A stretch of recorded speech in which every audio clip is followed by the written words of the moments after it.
1953 in a Chicago train station, a group of dignitaries were getting ready to receive a very famous individual. And as a matter of fact, the individual was so famous that a lot of newspaper people were there with their cameras and also their pads in order to get a good story. This individual was the 1952 winner of the Nobel Peace Prize. So the train pulled into the station, and yes, their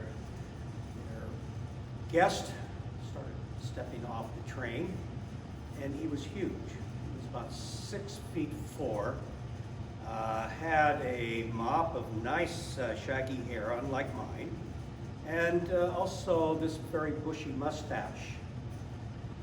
He stepped off the train and started going towards the party that he could see was receiving him, and they all came towards him.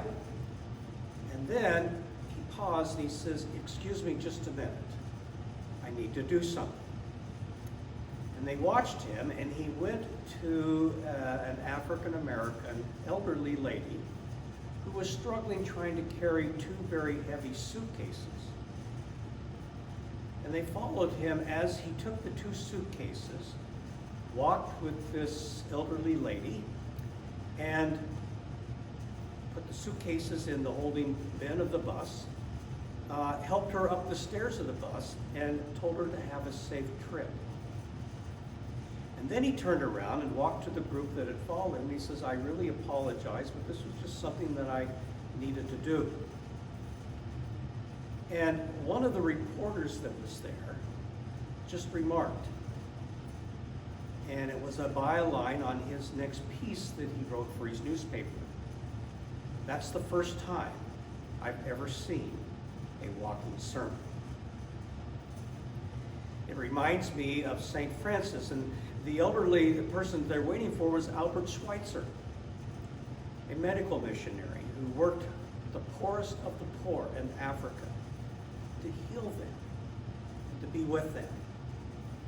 And the stories are is how he used to play his organ late at night, and how the people that were gathered around his hospital and where he took care of them would stay up and listen.